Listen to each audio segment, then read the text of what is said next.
നമസ്കാരം. അനു ഓൺലൈനിലേക്ക് ഏവർക്കും സ്വാഗതം. 8ാം തരത്തിലെ കേരള പാഠാവലി 4ാമത്തെ യൂണിറ്റ് മൊഴിമുത്തുകൾ. ഈ യൂണിറ്റിലെ ആദ്യത്തെ പാഠമാണ് ഇന്നത്തെ ക്ലാസ്. ഇനി നമുക്ക് പ്രവേശകത്തിലേക്ക് പോകാം. ONV കുറുപ്പിൻ്റെ വരികളാണ് പ്രവേശകമായി കൊടുത്തിരിക്കുന്നത്. തുഞ്ചൻ പറമ്പിലെ തത്തേ വരൂ, പഞ്ചവർണ്ണക്കിളിത്തത്തേ, കുഞ്ചൻ്റെ കച്ചമണികൾക്കൊത്ത് കൊഞ്ചിക്കുഴഞ്ഞൊരു തത്തേ, വീണപൂവിൻ കഥ പാടി മണിവീണകൾ മീട്ടിയ തത്തേ, സങ്കല്പ സംഗീത സ്വർഗം തീർത്ത ചങ്ങമ്പുഴയുടെ തത്തേ, ഇക്കളി തട്ടിലിരിക്കാം പോരൂ ഇത്തിരി നേരമൻ തത്തേ. വരികൾ ഒറ്റയ്ക്കും സംഘമായും ആലപിക്കൂ. ഗാനത്തിൽ പരാമർശിക്കുന്ന കവികളെയും കാവ്യങ്ങളെയും കുറിച്ച് നിങ്ങൾക്ക് എന്തെല്ലാം അറിയാം പറയൂ. ഈ കവിതയിൽ പരാമർശിക്കുന്ന കവികളെയും അവരുടെ കൃതികളെക്കുറിച്ചും മനസ്സിലാക്കാം. തുഞ്ചൻ പറമ്പിലെ തത്തേ വരൂ. തുഞ്ചൻ പറമ്പ് നമ്മുടെ ആധുനിക മലയാള ഭാഷയുടെ പിതാവായ തുഞ്ചത്ത് രാമാനുജൻ എഴുത്തച്ഛൻ്റെ ജന്മദേശമാണ് മലപ്പുറം ജില്ലയിലെ തുഞ്ചൻ പറമ്പ്. അപ്പോൾ ഇവിടെ സൂചിപ്പിക്കുന്ന കവി എഴുത്തച്ഛനാണ്. പഞ്ചവർണ്ണക്കിളി തത്തേ, മറ്റൊന്ന് അദ്ദേഹം കിളിപ്പാട്ട് പ്രസ്ഥാനത്തിൻ്റെ ഉപജ്ഞാതാവാണ്. പ്രാചീന കവിത്രയത്തിൽ ഒരാളാണ്. പ്രാചീന കവിത്രയത്തിലെ തന്നെ ഭക്തകവിയാണ്. അടുത്തത് കുഞ്ചൻ്റെ കച്ചമണികൾക്കൊത്ത് കൊഞ്ചിക്കുഴഞ്ഞൊരു തത്തേ. കുഞ്ചൻ എന്ന് പറയുന്നത് കുഞ്ചൻ നമ്പ്യാരാണ്. ആക്ഷേപഹാസ്യത്തിലൂടെ സാമൂഹിക പരിവർത്തനം നടത്തിയത് അദ്ദേഹമാണ്.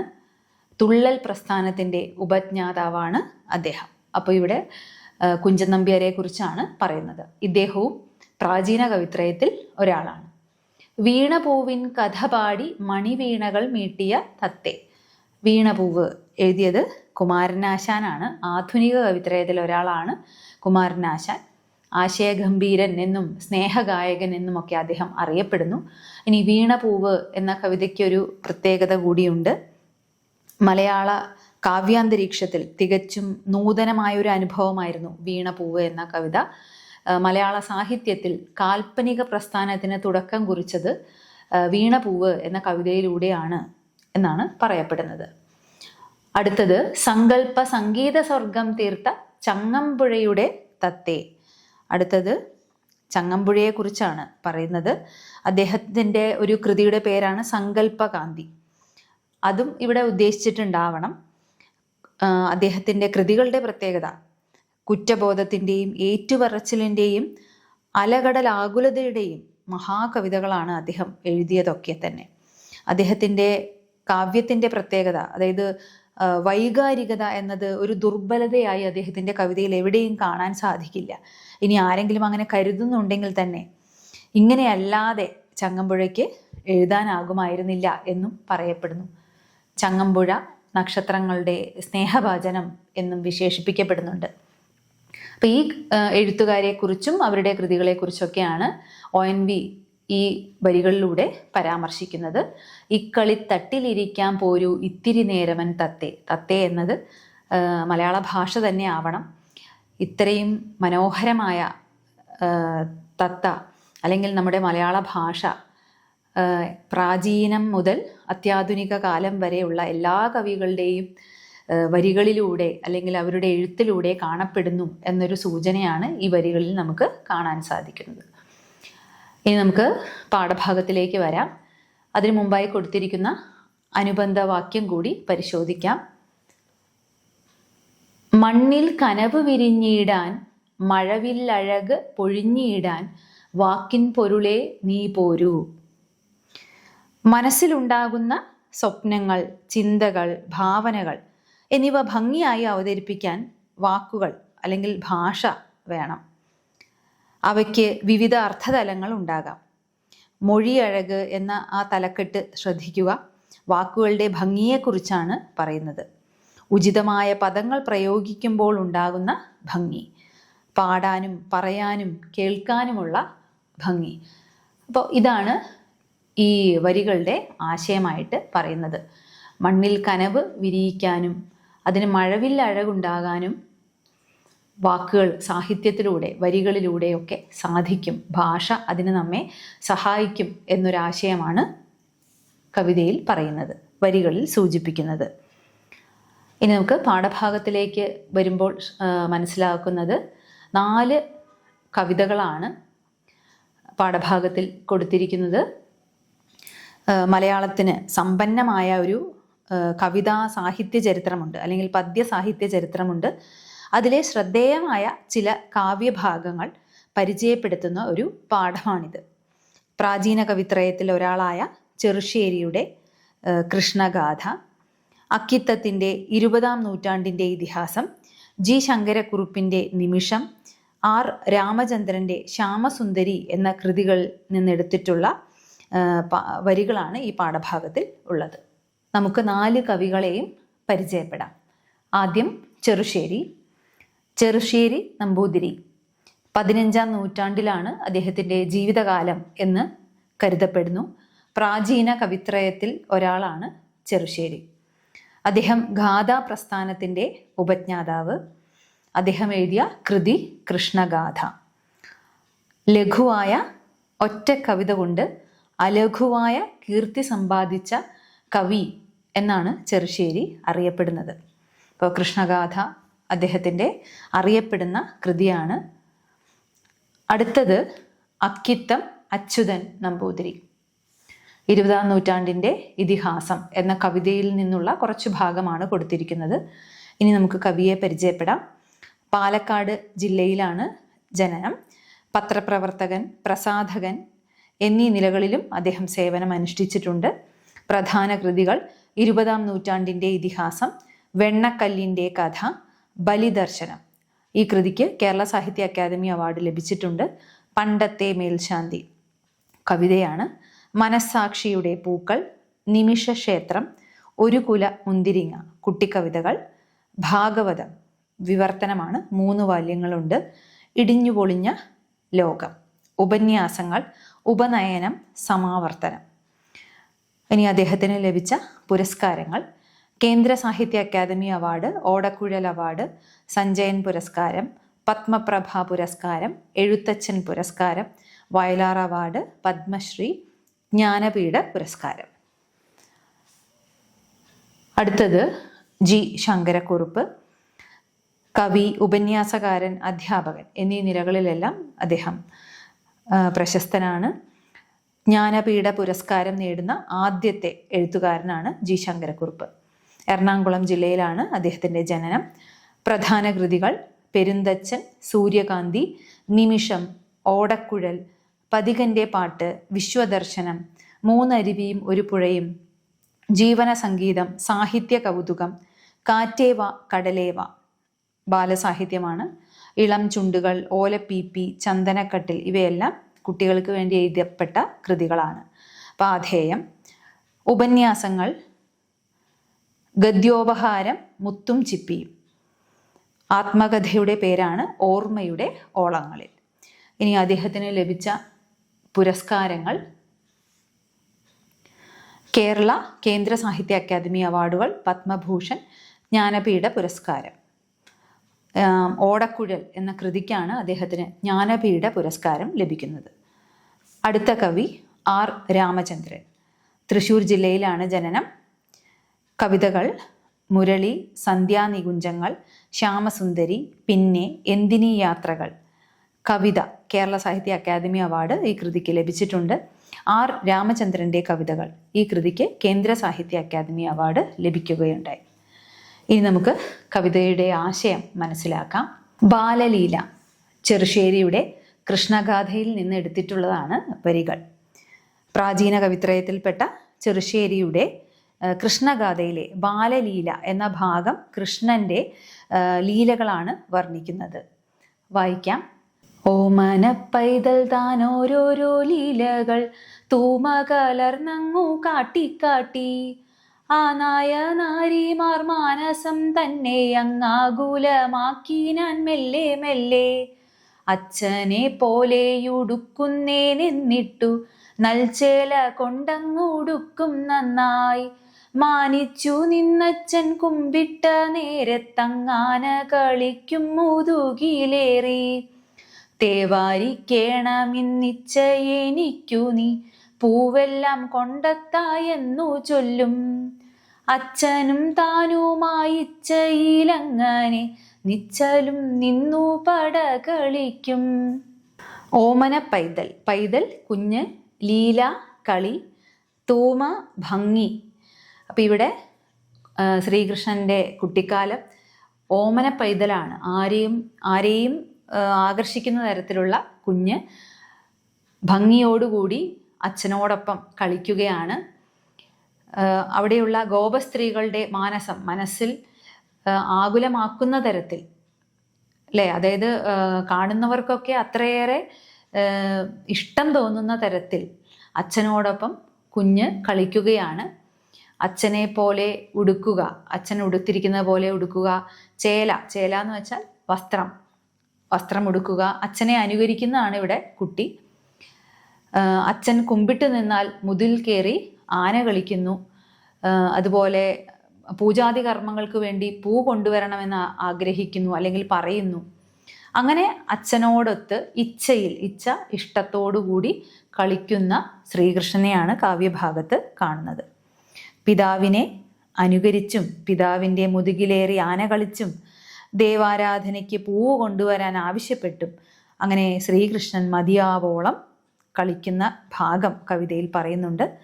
ഇവിടെ ചെറുശ്ശേരിയുടെ വർണ്ണനാപാഠവും ബാലലീലകൾ ആടുന്നതിലെ നിഷ്കളങ്കതയും ഈ വരികളിൽ നമുക്ക് തെളിഞ്ഞു കാണാം. അതോടൊപ്പം തന്നെ മനോഹരമായ വാങ്മയ ചിത്രം ഈ കാവ്യഭാഗത്തിൻ്റെ സവിശേഷതയായും കാണാം. വായിക്കുന്ന സമയത്ത് ഒരു ചിത്രത്തിൽ എന്ന പോലെ നമ്മുടെ മനസ്സിലേക്ക് വാക്കുകൾ കൊണ്ട് മായാജാലം സൃഷ്ടിക്കുന്നതിനെയാണ് വാങ്മയ ചിത്രം എന്ന് പറയുന്നത്. ഇനി അടുത്ത കവിത നോക്കാം. 20-ാം നൂറ്റാണ്ടിൻ്റെ ഇതിഹാസം അക്കിത്തം രചിച്ച ഈ കൃതിയിലെ 1-ാം ഭാഗമാണ് പൗർണമി. ഒരു കണ്ണീർ കണം മറ്റുള്ളവർക്കായി ഞാൻ പൊഴിക്കവേ ഉദിക്കയാണെന്നാത്മാവിലായിരം സൗരമണ്ഡലം. ഒരു പുഞ്ചിരി ഞാൻ മറ്റുള്ളവർക്കായി ചെലവാക്കവേ ഹൃദയത്തിൽ ഉലാവുന്നു നിത്യനിർമ്മല പൗർണമി. ആധുനിക കവിതാ സാഹിത്യ ചരിത്രത്തിലെ ഇതിഹാസ കൃതിയായ 20-ാം നൂറ്റാണ്ടിൻ്റെ ഇതിഹാസത്തിലെ ആദ്യ വരികളാണ് പൗർണമി എന്ന ഈ ഭാഗത്ത് കാണാനാവുക. ദുരന്തവും വേദനയും നിറഞ്ഞ ജീവിത ചിത്രീകരണത്തിൻ്റെ ആമുഖമായി ഈ വരികൾ വായിക്കുമ്പോൾ മാനവികത എന്ന ആശയത്തിൻ്റെ കാവ്യാനുഭവമായി മാറുന്നു. അപരനു വേണ്ടി, മറ്റുള്ളവർക്ക് വേണ്ടി പൊഴിക്കുന്ന കണ്ണുനീർ തുള്ളി ആത്മാവിൽ 1000 സൂര്യതേജസ്സുകൾ സൃഷ്ടിക്കുന്നു, അല്ലേ? മറ്റുള്ളവരുടെ ദുഃഖത്തിൽ പങ്കുചേരുമ്പോഴാണ് നമ്മൾ മനുഷ്യരായി മാറുന്നത്, മനുഷ്യത്വമുള്ളവരായിട്ട് മാറുന്നത്. അന്യൻ്റെ ദുഃഖം കണ്ട് സഹതപിക്കുകയല്ല, നമുക്ക് സഹഭാവമാണ് ഉണ്ടാകേണ്ടത്. ആ ഒരു ആശയമാണ് ഇവിടെ പറയുന്നത്. അതാണ് സൂര്യ തേജസ്സുകൾ സൃഷ്ടിക്കുന്നു എന്ന് പറയുന്നത്. അപരനു വേണ്ടി പൊഴിക്കുന്ന പുഞ്ചിരി ഹൃദയത്തിൽ നിർമ്മല പൗർണമി പടർത്തുമെന്നും കവി പറയുന്നു.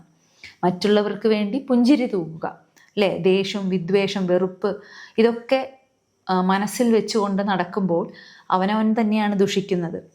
അപ്പം ഇതെല്ലാം നീക്കി മറ്റുള്ളവർക്ക് വേണ്ടി ഒരു പുഞ്ചിരി സമ്മാനിക്കുമ്പോൾ അത് നമ്മുടെ ഉള്ളിലും എന്ത് പടർത്തുന്നു? പൗർണമി പടർത്തുന്നു എന്ന് കവി പറയുന്നു. മാനവികത, പാരമ്പര്യം, ഹൃദയപരമായ ഐക്യം, ഏകാത്മബോധം എന്നീ തലങ്ങളിൽ മനുഷ്യനെ നോക്കിക്കാണുന്ന വരികളാണിത്. മറ്റുള്ളവർക്കായി അവനവൻ എന്ന വിശാലമായ സങ്കല്പത്തിൻ്റെ കാവ്യപ്രകടനമായി ഈ വരികളെ കാണാം. ഇനി അടുത്ത കവിത ജി ശങ്കരക്കുറുപ്പിൻ്റെ നിമിഷം എന്ന കവിതയാണ്.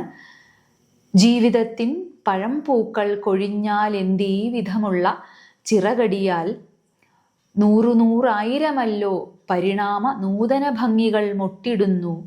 അമ്പരമധ്യം തിളയ്ക്കുന്നൊരാദിത്യബിംബവും കെട്ടുപോമെങ്കിലാവട്ടെ അക്കരിയൂതി പിടിപ്പിച്ചു മറ്റൊരു തീക്കട്ടയുണ്ടാക്കും സർഗശക്തി. ചൂടും വെളിച്ചവും പിന്നെയും പിന്നെയും നേടി വിടർന്നിടും ജീവിതങ്ങൾ. ജീവിതത്തെ പ്രസാദാത്മകതയോടെയും ശുഭാപ്തി വിശ്വാസത്തോടെയും കാണാൻ പ്രേരിപ്പിക്കുന്ന വരികളാണ് ആദ്യ ജ്ഞാനപീഠ ജേതാവായ ശങ്കരക്കുറുപ്പിൻ്റെ നിമിഷം എന്ന കവിതയിലുള്ളത്.